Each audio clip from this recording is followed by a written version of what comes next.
Next हमारा topic है intensity of X-ray diffraction.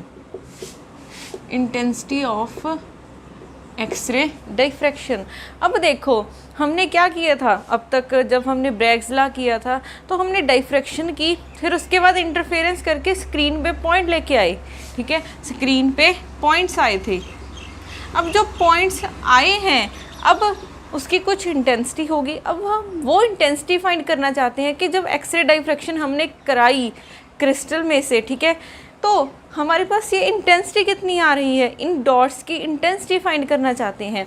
तो अब हमारा टारगेट है इंटेंसिटी फाइंड करना। तो इंटेंसिटी होती किसके इक्वल है? इंटेंसिटी होती है हमारे पास मैग्नीट्यूड, एम्पलीट्यूड के स्क्वायर के। ठीक है, एफ क्या है? Amplitude of X-rays. एफ क्या है हमारा?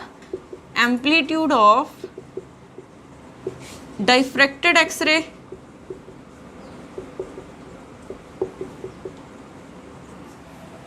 क्योंकि इंटेंसिटी किसके इक्वल होती है? एम्पलीट्यूड के मॉड के स्क्वायर के। तो एफ हमारा क्या है? Amplitude of diffracted X-ray. अब हमें फाइंड करना है एम्पलीट्यूड। जो एम्पलीट्यूड होता है वो इक्वल होता है एफ इंटू एस। अब देखो हमारे पास एक अगर यूनिट सेल है, ये मैं क्यूब ले रही हूँ, ठीक है, अगर मैं एक क्यूब ले रही हूँ तो अगर मैंने देखना है कि टोटल मेरा यूनिट सेल है, अगर मैं सिंपल क्यूबिक की बात करूँ तो एटम यहाँ पे कॉर्नर पे प्रेजेंट है। तो एटम अगर कॉर्नर पे प्रेजेंट है तो मैं पूरे यूनिट सेल का देखना चाहती हूँ कि मुझे उससे कितनी इंटेंसिटी आ रही है। तो उसकी इंटेंसिटी चेक करने के लिए हम क्या करेंगे, पहले हम फाइंड करेंगे कि एक एटम से अगर एक एटम डाइफ्रैक्शन कर रहा है तो उससे मुझे कितना एम्पलीट्यूड मिल रहा है, और फिर क्या करेंगे हम पूरे यूनिट सेल से देखेंगे कि मुझे कितनी एम्पलीट्यूड मिल रहा है। तो जो एफ है, एफ क्या है हमारा? Atomic structure factor.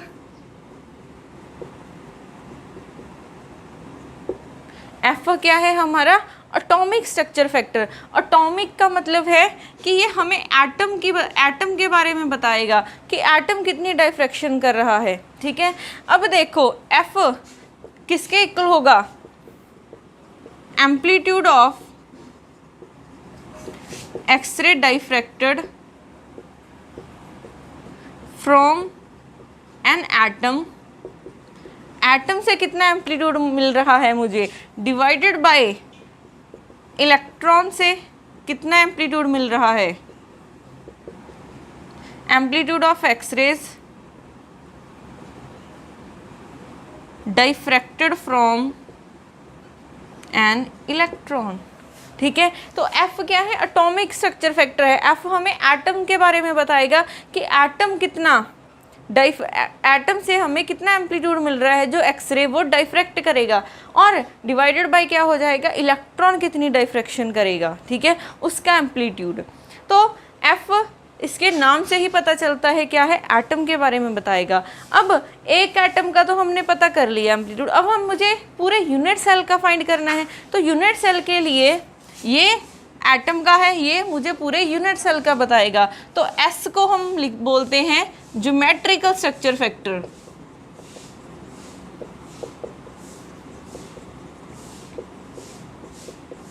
तो ज्योमेट्रिकल स्ट्रक्चर फैक्टर अरेंजमेंट बताएगा कि हाँ एटम के अरेंजमेंट कैसे है, उससे कैसे मुझे कितना एम्पलीट्यूड मिल रहा है वो मुझे एस बताएगा। तो एस की वैल्यू क्या होगी? एस की वैल्यू होगी एम्पलीट्यूड ऑफ एक्सरे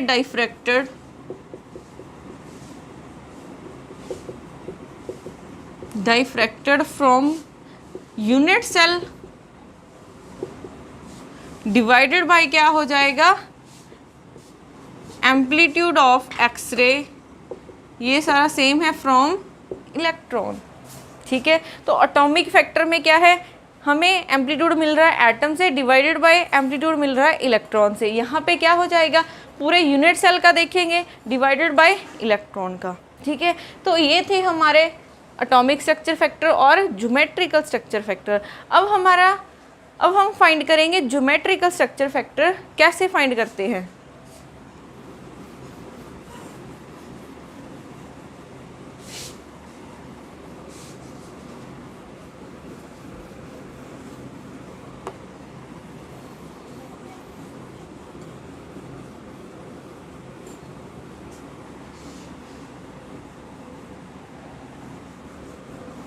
जो हमारे पास ज्योमेट्रिकल स्ट्रक्चर फैक्टर होता है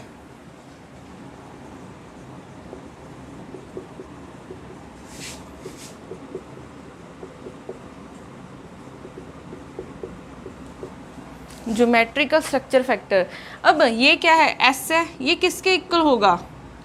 अगर यूनिट सेल है हमें पहले फाइंड करना होगा कितने उसमें एटम हैं, ठीक है, क्योंकि एफ मुझे एक एटम के बारे में बताएगा। अगर हमने पूरे यूनिट सेल का देखना है तो उसमें हमें क्या पता होना चाहिए कि उसमें कितने नंबर ऑफ़ एटम्स हैं।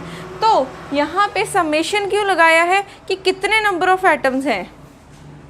e⁻² pi iota U J H plus V J K plus W J L, और ये j की वैल्यू 1 to n तक जाएगी। n हमारा क्या है? नंबर ऑफ एटम्स है। अब देखो, अगर हमने s फाइंड करना है तो हमें पहले पता होनी चाहिए कि जो यूनिट सेल में एटम कहाँ पे प्रेजेंट है। एक कोऑर्डिनेट सिस्टम बना के हम फाइंड कर सकते हैं कि हमारा एटम कहाँ पे प्रेजेंट है, ठीक है, ओरिजिन पे प्रेजेंट है या फिर कहीं और प्रेजेंट है। तो उसके लिए हमने लिखा है यहाँ पे U J, V J and W J. ये है क्या? पोजीशन वेक्टर्स हैं ith एटम के। पोजीशन कोऑर्डिनेट्स बोल सकते हैं, position of jth atom. ith बोल रही हूँ, हमने यहाँ पे jth लिखा है तो jth एटम के हो जाएंगे। और h के l क्या है? हमारे मिलर इंडिसेस हैं।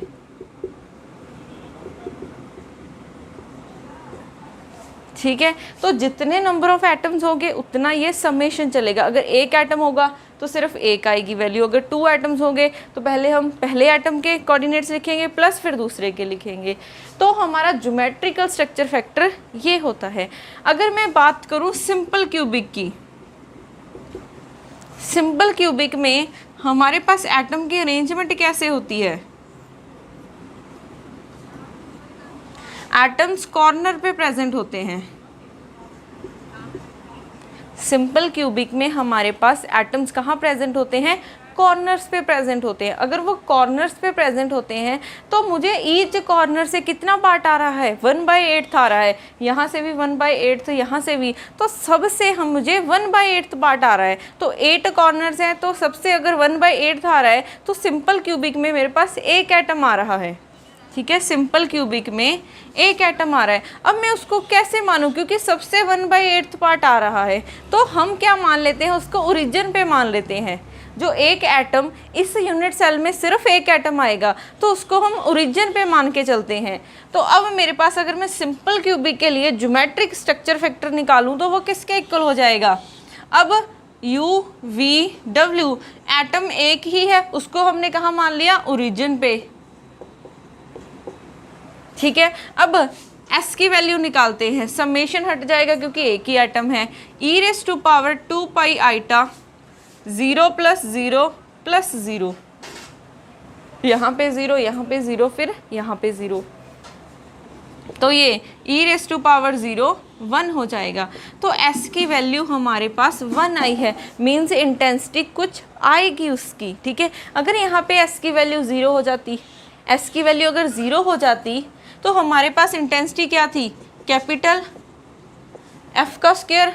इसको हम क्या लिख सकते हैं? यही लिख सकते हैं। अगर S की वैल्यू 0 हो जाए तो इंटेंसिटी 0 हो जाएगी, बट यहाँ पे S की वैल्यू कुछ आई है तो मुझे कुछ इंटेंसिटी मिलेगी। ठीक है, हम इसको ऐसे भी समझ सकते हैं कि मान लो हम ब्रैग्स लॉ कर रहे थे कि यहाँ पे रे डाली, फिर ये यहाँ चली गई डाइफ्रैक्ट होके, यहाँ से गई, फिर ये यहाँ चली गई। ये रे है, एक ही प्लेन में रह रही है। ठीक है, एक ही प्लेन में रह रही है तो हम उसको क्या बोलते हैं? ये इंसिडेंट हुई, ये क्या हो गई? हमारी रिफ्लेक्ट हो गई, तो हम इसको रिफ्लेक्टेड वेव बोल सकते हैं।